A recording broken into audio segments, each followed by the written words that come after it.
두란노에서 발행하는 이 빛과 소금 잡지의 4월 호의 특집 이슈로서 희귀 질환을 앓고 있는 성도들의 신앙 고백을 다루었습니다. 이분들이 앓고 있는 질병의 대부분은 우리가 처음 듣고 처음 접하는 생소한 질병들입니다. 어떤 분은 눈물이 잘 안 나와서 눈에 염증이 생깁니다. 침이 잘 안 나와서 밥을 먹을 때나 말할 때도 물을 마셔야 하는 쇼그렌 증후군이라는 것이 있습니다. 시야가 점점 좁아지면서 결국 실명하게 되는 어시어 증후군이라는 것도 있습니다. 피부와 점막에 발진과 수포가 생기면서 전신의 피부가 벗겨지는데 옷이나 이불만 덮여도 달라붙어 떨어지는 스티븐 존슨이라는 증후군도 나옵니다. 우리의 일상생활 자체를 고통스럽게 하는 질병들입니다. 이러한 희귀질환은 이분들에게 진로 육체의 가시라 부를 수 있는 것입니다. 그런데 이분들의 공통점은 이 육체의 가시를 통해 주님을 깊이 만나게 되었습니다. 그리고 하나님의 은혜에 대하여 더욱 깊이 감사하게 되었다는 고백을 하고 있습니다. 이 가운데 조현병을 앓고 있는 한 형제는 하나님께서 자신에게 주신 가장 큰 축복이 조현병이라고 고백하였습니다. 이 조현병이라는 가시를 통해 하나님께 더 가까이 나갈 수 있게 됐고, 새벽마다 기도로 하나님 앞에 무릎 꿇을 수 있고, 그리고 자신이 교만에 빠지지 않을 수 있도록 해주는 안전장치가 되었다고 고백하고 있습니다. 누구에게나 절망하게 할 수 있는 희귀질환을 앓으면서 도리어 예전에 알지 못했던 하나님의 크신 은혜를 발견하고 그 은혜가 자신에게 족하다고 고백하는 것입니다. 바울도 당시 의학 기준으로 볼 때 희귀질환을 앓고 있던 사람이었습니다. 사도 바울이 그것을 육체의 가시라고 불렀습니다. 그 질병이 어떤 질병이었는지는 분명하지 않습니다. 그 질병에 대한 해석만 해도 수십 가지가 넘습니다. 그런 일은 학자에게 맡기고 우리가 해야 할 일은 이 육체의 가시를 통해서 그가 어떻게 하나님께 더 가까이 나가게 되었는가를 묵상하는 것입니다. 바울은 자신에게 그러한 육체의 가시가 존재하게 된 이유는 자신이 받은 계시가 지극히 큼으로 인해서 자신이 교만하지 않게 하기 위해서 하나님께서 허락하신 것이라고 해석한 것입니다. 어떤 문제이든지 그 해석은 자신의 선택입니다. 오늘 본문의 사도 바울이 7절에서 이 육체의 가시를 이렇게 해석합니다. 받은 계시들이 지극히 큰 것으로 인해 나로 교만하지 않게 하시려고 내 육체의 가시 곧 사탄의 사자를 주셨습니다. 이는 나를 쳐서 교만하지 않게 하시려는 것입니다. 바울은 지극히 큰 계시와 더불어 지극히 그를 아프게 하는 가시를 함께 받았습니다. 바울이 받았던 지극히 큰 계시란 무엇일까요? 오늘 본문 12장에서 그는 셋째 하늘에 이끌려 올라간 체험을 하였다고 고백합니다. 셋째 하늘이란 하나님의 보좌가 있는 우리가 천국이라고 부르는 곳입니다. 우리를 위하여 예비되고 있는 새 하늘과 새 땅을 미리 맛보게 해 주신 것입니다. 이러한 체험만으로도 바울은 모든 사도들보다 가장 큰 영향력을 가지는 사도가 되었을 겁니다. 그러나 그는 14년 동안 이러한 체험에 대하여 침묵했습니다. 그리고 오늘 본문에서 그 체험을 말하면서도 마치 다른 사람인 것처럼 3인칭으로 표현합니다. 내가 그리스도 안에 있는 한 사람을 압니다. 그 사람이 셋째 하늘을 체험했습니다. 그렇게 제3자인 것처럼 자신이 아닌 것처럼 그렇게 고백하고 있지만 성경을 연구하는 대부분의 학자들은 다 자기 자신을 일컫는 것이다. 자기 자신을 3인칭으로 표현하여 마치 자기가 아닌 것처럼 자신이 경험한 것이 아닌 것처럼 그렇게 애둘러 표현하고 있다는 것입니다. 그런 이러한 놀라운 체험과 더불어서 자신을 아프게 하는 가시를 함께 받았습니다. 만일 바울에게 이 지극히 큰 계시만 있고 그를 아프게 하는 가시가 없다면 그는 필경 교만해졌을 것입니다. 반대로 그에게 아픈 가시만 있고 지극히 큰 계시만가 없었다면 그는 절망하였을 것이고 낙심하였을 것입니다. 여러분에게 만일 바울에게 주었던 이 두 가지 중 어느 한 가지를 선택하라고 한다면 어떤 것을 선택하겠습니까? 지극히 큰 계시의 체험과 지극히 아픈 이 가시 둘 중 하나를 택하라고 한다면 여러분은 어느 것을 택하겠습니까? 저 자신에게 질문을 해봤을 때 단연코 저는 계시를 택할 사람입니다. 저만 그럴까요? 누구나 아픈 가시보다는 어떤 이러한 신비한 체험을 더 좋아하지 않을까요? 이 계시와 가시 중에서 둘 중에 하나를 택하라고 한다면 대부분의 사람들은 저는 계시가 좋습니다. 가시 싫습니다. 둘 중에 하나를 택하라고 한다면 당연히 그럴 것이고, 만일 이러한 지극히 큰 계시의 체험 때문에 가시를 받아야 한다면 계시도 사용하겠습니다. 어찌됐건 우리는 가시만 없으면 되는 것입니다. 그것이 우리의 마음입니다.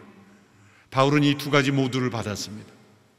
그런데 그중 지극히 아픈 가시를 선택하겠다는 것입니다.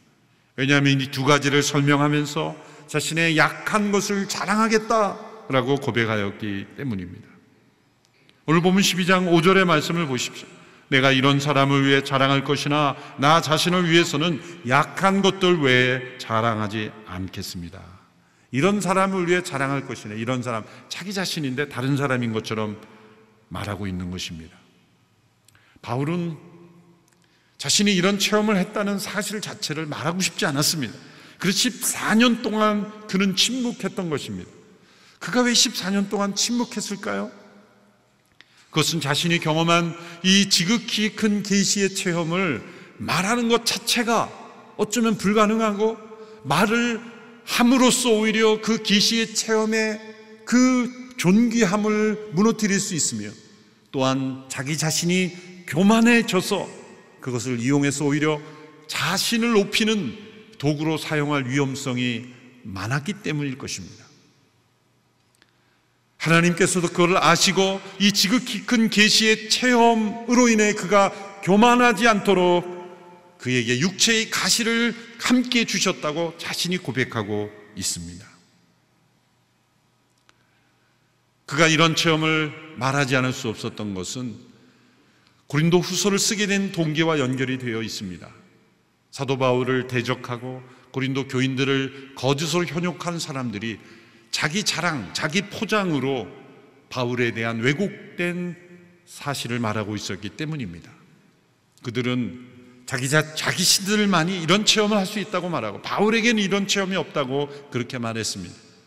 또한 자신들은 예루살렘 사도로부터 추천서를 받았는데 바울은 그런 추천서가 없으니 믿을 수 없는 사람이다. 아시아와 유럽 대륙을 다니며 성령의 인도하심을 받아 복음을 전하는 이 바울의 사역을 그들은 폄하했고, 그리고 바울을 대적하게 했습니다. 그러한 자기 포장, 자기 과시, 자기 과장에 속아 넘어가서 바울을 대적하고 있는 이 성도들을 바라볼 때 바울은 자신에게 있었던 이 체험을 부득이 말하지 않을 수 없었던 것입니다. 그러나 그런 그 체험을 말하면서도 마치 제3자의 체험인 것처럼 그렇게 우회적으로 말하고 있습니다. 그가 정말 자신을 자랑하고 싶은 것은 무엇입니까? 그것은 자신이 율법에 통달한 학자적인 능력도 아닙니다. 3층 천, 셋째 하늘에 올라가 경험한 계시의 체험도 아닙니다. 그의 몸에 안에 있었던 육체의 가시, 그리고 그로 인하여 자신이 얼마나 연약함 가운데 처해 있는가를 그는 자랑하고 싶었습니다.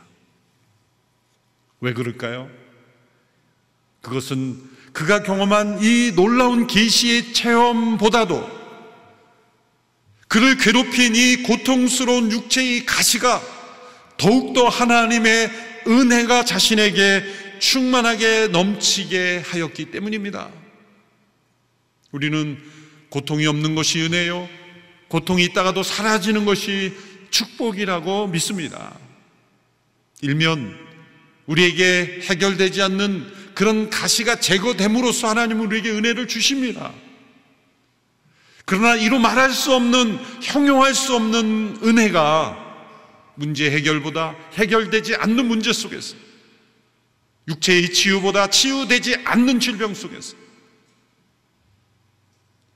하나님 앞에 받은 기도의 응답보다 응답하시지 않은 기도의 제목을 통해서 하나님의 은혜가 나에게 임했다는 것은 놀라운 신앙이 가져다주는 역설입니다. 누구나 고통은 싫어합니다. 필립이 안시라는 분이 고통을 정의할 때 고통이란 아무도 환영하지 않는 선물이라고 했죠. 고통이란 꼭 희귀질환을 겪어야 느끼는 것은 아닙니다. 때로는 황당할 정도로 사소한 것도 고통이 될 수 있어요. 아, 고통은 상대적인 것이구나. 각기 자신이 고통스럽다면 고통일 수 있는 거예요. 우리 어린 자녀들이 막 힘들다 그러는데 어른들이 볼 때는 야, 그게 뭐 힘드냐. 요즘 군생활하는 어린 자녀들을 보면 힘들어하는데 우리는 그냥 매일 맞는 게 일과였어. 그런 말 하면 큰일 납니다. 통하지 않는 거예요. 기준이 다른 거예요. 어떤 분이 기독교 TV에서 간증하는데 깜짝 놀랄 뻔했어요. 막 울면서 자신이 얼마나 고통스러운지를 설명할 때 자기가 예전에는 해보지 않은 시장에서 시장 바구니를 들고 자기가 직접 아파트로 올라가는 게 그렇게 힘들었다는 거예요. 고통스럽다는데 어떡할 거예요? 누군가 볼 때는 말도 안 되는 이야기지만 자기 자신이 고통스러운 거예요. 남편을 죽인 인디언들에게 다시 돌아가서 16년 사역을 했던 엘리자베스 엘리엇이라는 여성 교사님이 있죠. 그분이 고통에 대한 책을 쓰셨는데 고통은 결코 헛되지 않는다라는 책이에요. 그때 이 고통을 이렇게 그분이 정의했어요. 고통은 원치 않는 것을 갖거나 원하는 것을 갖지 못하는 것이다. 저는 처음에 고통이 너무 평범하게 정의되어서 놀랐어요. 놀랄 거라고 그분이 말합니다. 내가 이렇게 고통을 정의하는 이유는 모든 사람들이 겪는 모든 종류의 고통을 다 포함하기 위해서라는 겁니다. 중요한 것은 내가 다른 사람이 보기에는 고통이고 또 다른 사람의 고통이 아닌가, 그게 중요한 것이 아니라 기준이 무엇이든 내가 고통스럽게 여기는 것이 무엇이든 그걸 통해 우리의 연약함을 깨닫고 그 연약함을 통해서 주님의 은혜를 바라보느냐 바라보지 못하느냐, 그것이 중요하다는 거예요. 그래서 자신의 기준으로 볼 때 전혀 고통이 아닌 것을 고통스러워하는 것을 비난해서는 안 된다는 걸 제가 깨달았어요. 제가 시장 바구니를 드는 걸 고통스러운 그분을 정죄한 것을 제가 회개하게 됐어요. 고통은 결코 헛되지 않는다는 거죠. 그분은 자신의 인생에서 가장 중요한 교훈은 고통을 통해서 얻었다고 고백합니다. 고통이 없어야 축복이 아닙니까? 고통이 없어야 주의 은혜가 내게 충만한 것이 아닙니까? 라고 말하겠지만, 만일 세상에 고통이 없다면, 나의 인생에 전혀 고통이 없다면 어떤 일이 일어날까? 그것을 상상하여 글로 남긴 한 지혜자가 있습니다. 말콤 멀거리지라는 분이 있는데요, 이런 글을 남겼어요. 고통을 모두 없앤다고 해보라. 그런 세상은 정말 무시무시한 곳이 될 것이다. 자만과 교만에 빠지기 쉬운 인간의 성향을 바로잡을 모든 것이 사라졌으니 말이다. 인간은 지금도 충분히 나쁜데 고통을 겪지 않으면 도저히 못 참아줄 정도로 나빠질 것이다. 이렇게 고통이 있는 세상에서도 사람들이 이렇게 나쁜데 만일 고통이 없다면 세상은 얼마나 더 나빠질 것인가. 고통의 유익을 설명한 것입니다. 바울은 자신에게 존재하는 이 육체의 가시를 통해 자신이 약하게 되었는데 어떻게 약함 속에서 더 큰 하나님의 은혜를 고백하게 되었습니까? 그것은 3번씩이나 주님께 간구하였지만 주님께서 거절하시면서 주신 말씀 때문입니다. 그 말씀이 오늘 본문 9절 10절의 말씀인데 우리 같이 한번 읽어보겠습니다. 9절 10절 시작. 그러나 그분은 내게 말씀하셨습니다. 내 은혜가 내게 족하다. 왜냐하면 내 능력이 약한 데서 온전해지기 때문이다. 그러므로 나는 내 약한 것들에 대해 크게 기뻐하며 자랑할 것입니다. 이는 그리스도의 능력이 내게 머물게 하기 위함입니다. 그러므로 나는 그리스도를 위해 약한 것들과 모욕과 궁핍과 핍박과 공경 가운데 있으면서도 기뻐합니다. 왜냐하면 내가 약할 그때에 곧 강하기 때문입니다. 바울은 육체의 가시를 제거해달라고 3번씩 주께 기도했지만 주님께서는 말씀하셨습니다. 내 은혜가 내게 족하다. 이는 내가 약함으로 나의 능력이 너에게 임하기 때문에 더 이상 구하지 마라. 주님의 응답은 바울이 육체의 가시를 함께 품고 사는 것이었습니다. 만일 바울에게 한두 번의 기도로 이 육체의 가시가 떨어져 나가는 기적이 임했다면 그는 더 놀라운 사도로서 사람들에게 존경받고 그리고 그 권위가 인정받았을 것입니다. 그러나 주님은 그러한 길을 택하기보다 그를 육체의 가시가 함께 있는 고통 가운데 약하게 하심으로 도리어 그가 그리스도의 능력을 더 의지하게 하였고 그리고 하나님의 은혜를 더 고백하게 되었습니다. 분명한 것은 많은 기적이 나타나면 우리가 하나님의 은혜가 내게 넘친다고 말할 수 있을까요? 성경에 나타난 이스라엘의 역사를 통해서 보면 아니라는 겁니다. 이스라엘 민족들이 기적이 부족해서 하나님께 불순종하고 배신한 것이 아닙니다. 우상을 숭배한 것이 아닙니다. 출애굽의 기적, 광야에서의 놀라운 기적, 수많은 기적이 있었지만 그들은 그 기적에 만족하지 않았습니다. 더 큰 기적만을 원했습니다. 예수님이 이 세상에 오셔서 베푸신 기적들은 그분이 메시아임이 충분한 표적이었어요. 그러나 그 기적을 보고 사람들은 예수님을 바로 알고 그분 앞에 바로 서기를 원하기보다 그분을 더 이용하여 자신들의 탐욕을 채우기만을 원했습니다. 많은 기적과 능력이 나타나는 것이 사람들에게 하나님의 은혜를 발견하는 통로가 되지 못한다는 거예요. 이것이 인간의 죄악입니다.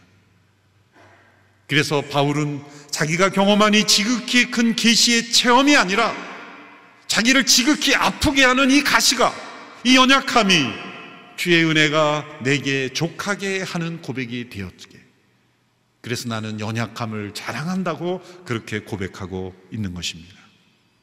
성경에 보면 세상적으로 장점이 하나님 앞에서는 약점이 되고 세상적으로 약점이 하나님 앞에 장점이 되는 경우가 많습니다. 대표적으로 모세를 보십시오. 모세가 이스라엘의 출애굽의 지도자로 쓰임을 받은 것은 그가 애굽의 왕궁에서 40세까지 훈련받았기 때문이 아닙니다. 그것은 그에게 세상적인 강점이죠. 40세까지 당시 최고의 문명국가의 왕자로 왕궁의 훈련을 받았으니 최고의 교육을 받은 것 아닙니까? 그런데 그 결과가 무엇입니까? 그것은 살인이었습니다. 자신의 혈기를 주체하지 못하는 살인이었습니다. 그래서 그는 40년 광야에서 숨어 살아야 했습니다. 숨어 사는 동안 그는 자신이 아무것도 아님을 깨달았을 겁니다. 40년 동안 그는 왕궁에서의 그 자기 중심적인 교만한 자아를 깨야만 했던 겁니다. 80세가 되어서 자신이 정말 아무것도 아닌 존재임을 깨달았을 때 80세 하나님이 그를 부르셨죠. 왜 그에게 40년의 광야가 필요했습니까? 두 가지 목적입니다. 하나는 40년간의 애굽의 왕궁 체험이고 또 하나는 이스라엘 백성들이 광야를 여정할 때 미리 그 광야를 여행하게 해보신 겁니다. 정반대로 아브라함을 보십시오. 아브라함이 왜 믿음의 조상으로 택함을 받아 부르심을 받았습니까? 그것은 그에게 세상적으로 인간적으로는 가장 치명적인 약점이 있었기 때문이에요. 고대 근동에 자녀가 없다는 것은 치명적인 약점처럼 여겨졌어요. 아브라함의 아내 사레는 자녀가 없었습니다. 낳을 수 없었습니다. 믿음의 조상이라고 할 때, 조상이라 할 때는 자녀를 잘 낳아야 조상이 될 수 있죠. 믿음의 조상할 때 믿음이 좋은 가문이어야 되지 않습니까? 아브라함에겐 두 가지 요소가 없었어요. 그의 아버지는 우상을 섬기는 사람이었어요. 갈대아 우르에서 달신을 섬겼습니다. 또 자녀를 낳을 수 없었어요. 믿음의 조상이 될 자격이 되지 못했어요. 그런 하나님은 세상적으로 볼 때는 가장 큰 약점을 가진 그 가정을 부르셔서 믿음의 조상이 되게 하셨어요. 당시 믿음의 조상이 될 만한 한 사람을 꼽으라고 한다면 구약의 욥일 겁니다. 이 욥기가 시편 잠언과 같이 시가서에 나와서 그 시대 사람인 줄 착각하는 분들이 있는데 창세기 시대 인물입니다. 욥과 아브라함을 아마 세상 사람들에게 투표해서 믿음의 조상을 선출하라고 한다면 당연코 욥을 뽑을 겁니다. 욥은 대대로 믿음의 가문이요, 경건한 사람이요, 실력 있는 사람이요, 많은 재물로 구제를 베푸는 사람이요, 또한 자손도 많이 낳는 사람이었어요. 믿음의 조상이 될 만한 객관적 자격이 있는 사람이었어요. 그러나 하나님께서 욥에게는 엄청난 고난을 주셨어요. 믿음의 조상이 될 만한 사람에게는 엄청난 고난을 주시고, 조상이 될 만한 자격이 없는 사람에게는 엄청난 축복을 주셨어요. 그 이유가 뭘까요? 그것은 오직 우리의 약함을 통해서 하나님의 은혜가 더 풍성하게 우리에게 넘침을 깨닫게 하시기 위해서예요. 우리가 세상적인 장점이라고 의지하는 것이 도리어 우리가 하나님의 은혜를 가로막는 장애물이 될 수 있다는 것을 보여주기 위해서 구약의 욥에게 고난을 주신 거예요. 바울은 자신에게 하나님의 은혜가 풍성히 임하게 한 것이 지극히 큰 계시의 체험이 아니라 지극히 아프게 한 가시였다고 고백하고 있습니다. 주님께서 내 은혜가 내게 족하다, 내가 약함을 통해 온전해지며 그 약함을 통해 그리스도의 능력을 체험하기 때문이라고 말씀하셨어요. 바울이 체험한 그리스도의 능력은 무엇입니까? 그것은 기적을 일으키는 능력이 아닙니다. 그것은 십자가의 고통을 참고 승리하는 능력입니다. 예수님이 기적을 베푸셨을 때 많은 사람들이 예수님을 왕으로 삼고자 했지만 예수님은 떠나가셨어요. 그러나 십자가에 못 박히실 때 그 자리를 지키셨어요. 사람들이 조롱했죠. 내가 만일 메시아거든 내려와 보라. 내 자신을 구원하지 못하느니 어떻게 다른 사람을 구원하느냐. 그러나 그 조롱과 멸시에도 아픔에도 예수님은 십자가에 못 박혀 계셨습니다. 내려오실 능력이 없어서 계신 것이 아니라 참고 인내하심으로 우리를 계속하시는 일을 이루신 겁니다. 십자가의 약함을 참는 능력, 우리에게 있는 이 육체의 가시를 참을 뿐만 아니라 그것을 이기고 승리하여 하나님의 은혜를 고백하는 능력. 이 피카소금에서 인터뷰한 희귀 질환을 앓고 있지만 그 고통 속에서 더 큰 하나님의 은혜를 체험하고 있는 삶, 그것이 바로 참된 믿음의 능력이라는 것이죠. 전신 화상을 입고 자신의 본 모습을 잃어버린 이지선 자매님을 알 겁니다. 한동대학교 교수로 일하고 있죠. 언젠가 이 간증에서 그런 얘기를 했던 기억이 납니다. 하나님께서 만일 과거에 자신의 그 사고 이전의 자신의 모습으로 돌아가겠느냐고 할 때 나는 어떤 선택을 하겠냐? 나는 돌아가지 않겠다. 그렇게 선택했다는 고백을 들은 적이 있어요. 그것은 무엇입니까? 예전에 사고가 없었을 때 내가 알았던 하나님의 은혜와 사고를 통과하고 그리고 그 육체의 가시가 여전히 자신의 몸 안에 있지만 그걸 통하여 체험하고 있는 하나님의 은혜가 더 크고 충분하기 때문이죠. 주님의 은혜는 어떤 고통 속에서도 우리에게 충분함을 믿으시기를 바랍니다. 우리가 과거와 미래의 은혜를 믿기는 쉽습니다. 왜? 과거는 이미 끝났고 미래는 아직 오지 않았기에. 그러나 현재 나에게 계속되고 있는 이 고통 속에서 주의 은혜가 내게 족하다 고백하는 것은 어려운 것입니다. 그러나 만일 나의 이 고통 때문에 은혜가 부족하다고 여기는 순간 고통은 우리를 압도해버리고 우리는 고통 속에 숨막혀 죽을 것입니다.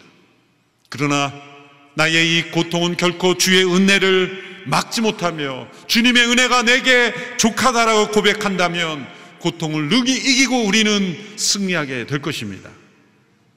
고통이 새로운 고통이라면 주님의 은혜는 더 새로운 은혜입니다. 고통이 무거운 고통이라면 주님의 은혜는 더욱 무거운 은혜입니다. 그 고통이 도저히 이해할 수 없는 고통이라면 우리 주님의 은혜는 이루 말할 수 없는 신비로운 은혜입니다. 주님의 은혜는 우리의 모든 고통보다 더 크시기에 주의 은혜는 내게 족하다. 이 믿음의 고백을 우리 모두가 할 수 있게 되기를 축원합니다. 우리에게 있는 연약함이 어떤 연약함이든지 어떤 종류이든지 그 연약함 속에 그리스도의 능력, 십자가에서 참으시고 부활의 생명으로 승리하신 그 능력을 우리 모두가 체험하는 우리 모두가 되기를 축원합니다. 기도하겠습니다. 살아계신 하나님 아버지, 십자가에서 우리를 대속하여 죽으신 그 죽음의 능력을 우리가 체험하기를 원합니다. 지극히 큰 계시보다 지극히 아픈 가시로 인한 연약함을 통해 주의 능력과 더 큰 하나님의 은혜를 체험하였던 사도 바울처럼 우리도 고통을 넘어선 하나님의 은혜를 체험하는 모든 성도들이 되게 하옵소서. 예수님의 이름으로 기도하옵나이다. 아멘.